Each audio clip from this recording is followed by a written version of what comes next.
मंत्री साहब कोई देता अपना महल में समय साल खराब पिए कोई कुछ खिया दे कोई कुछ पिया दे ताई द्वारे नीक से सतर्क भकर रह बुझलिए महारानी सतर्क भकर के नहीं रह देखे छे बारंबार हल्ला हुई है ताई द्वारे सतर्क बारंबार पीरो उठे बुझलिए अब हमरा केना बुझाया बुझलिए केना अब नीक बात बाजू तो बेजान लागत ये हां एक शेर के पंच रहे 1.5 से के झगड़िया हां सतर है महारानी झगड़ा फैसला हो फैसला तो हो जाते कि समय समय पर घंटा पर ताई द्वारे अहाँ नीक से रहिया केकरो आबर देव ने केकरो जाय देव ने लिए जाय छै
सकता है न जा सकता है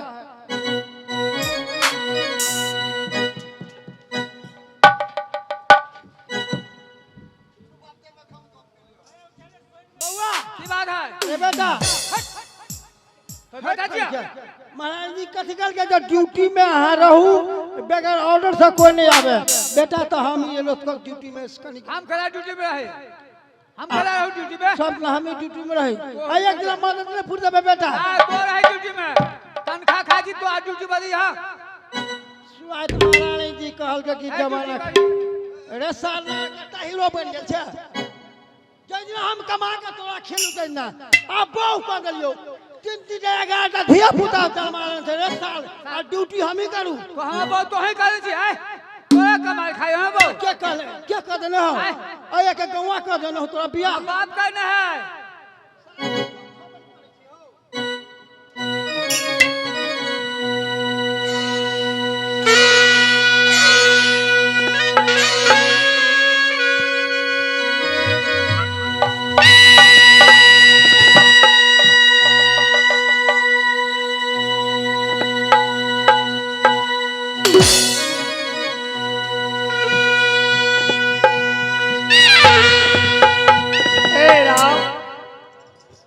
चंपापुर बंगाल कथे के दूर के रहियाई चले चले प्रशान हे गुरुदेव और चंपापुर मालूम पर ये दूरी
जा बाबा महाराज आवाज लगेला छेला ए चंपापुर बंगाल या दूरी रहिया है बेटा।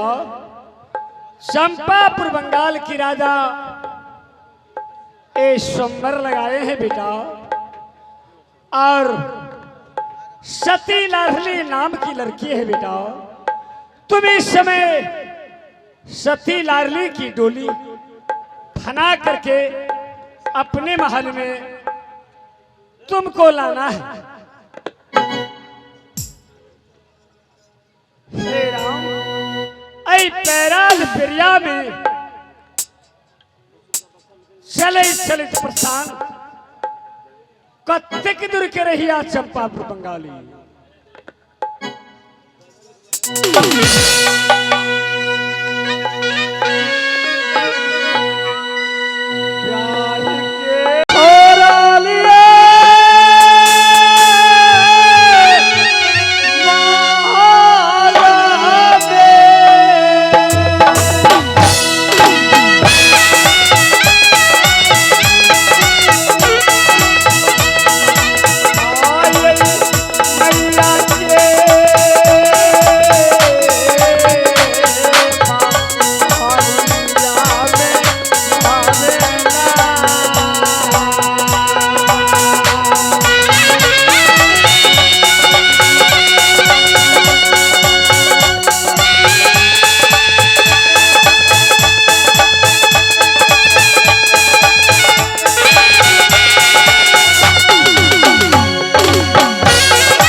हे ज्ञान गुण सागर, हे करुणानिधान, बहुत सुंदर सा प्रसंग है।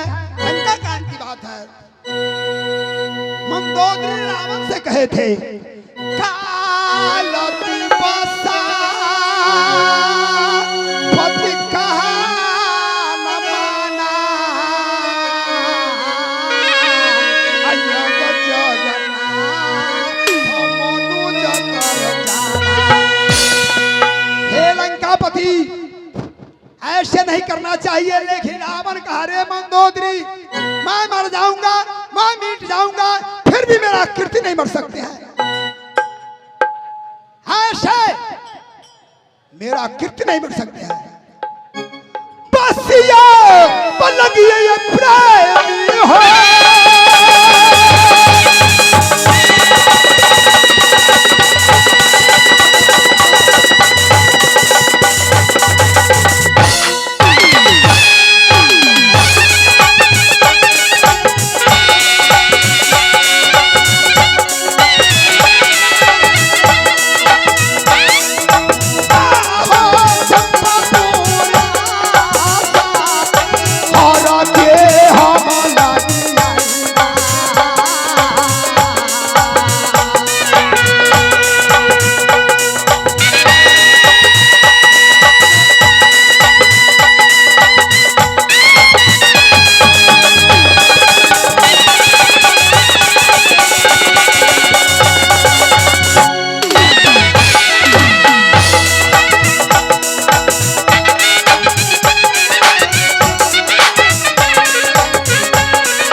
जी महाराज सोमवार रचाए, बड़े बड़े मंच बनाए, बड़े बड़े वीर को आमंत्रित किए, धनुष यज्ञ साथ साथ 10,000 विश्व धनुष में उठाने के लिए गया तो टड़ा नहीं टराया।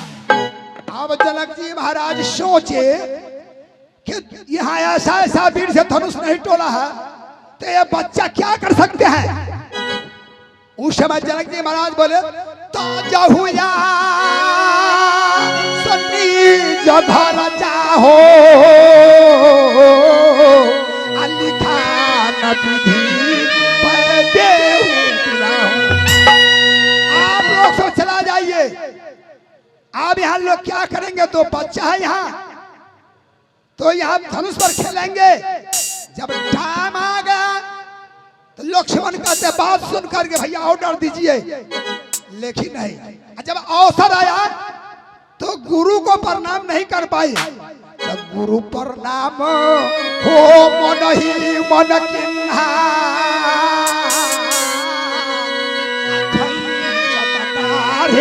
अल्लाह खाना सब लोग है खारे। धनुष टूट गया तो मैं वैसा जग में नहीं करूंगा। हमारे पास पुत्री है तो मैं ऐसा जग में करूंगा जो जनता तमाशा देखेगी। साथ साथ नीचा में हम कड़ाही में तेल करका देंगे, मीन मछली को ऊपर हम टांग देंगे, तीर धनुष से जो दहिना उसको टिक देंगे पुतला में, तेल को करा को छा देकर उसके साथ बेटी लाडली को शादी किया जाएगा।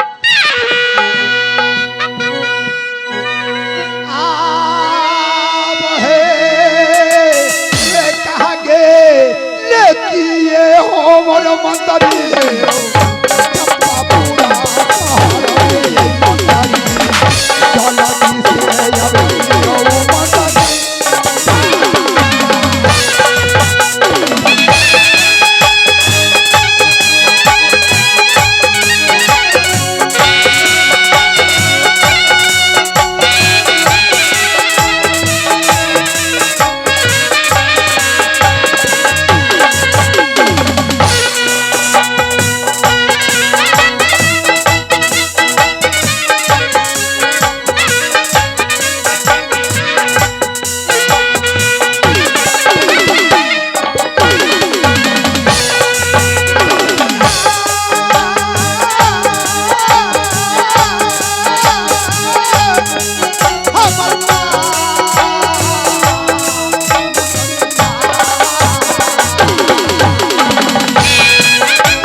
मेरा विचार है जब पुत्र तो सामर्थ हो गया तो ब्याह करा ना दी तो सामने वैसे नहीं रे बाबा ब्रह्मा से रे दिया बारदा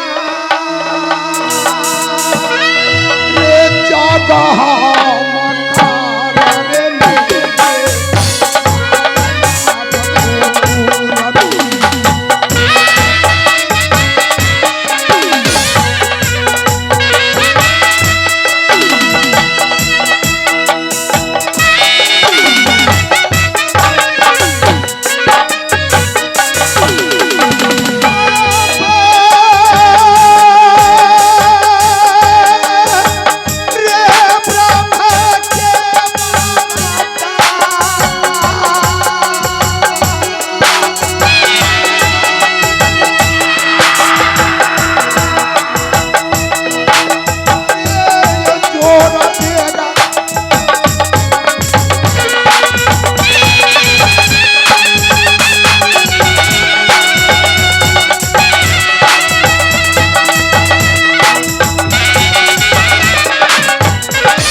रे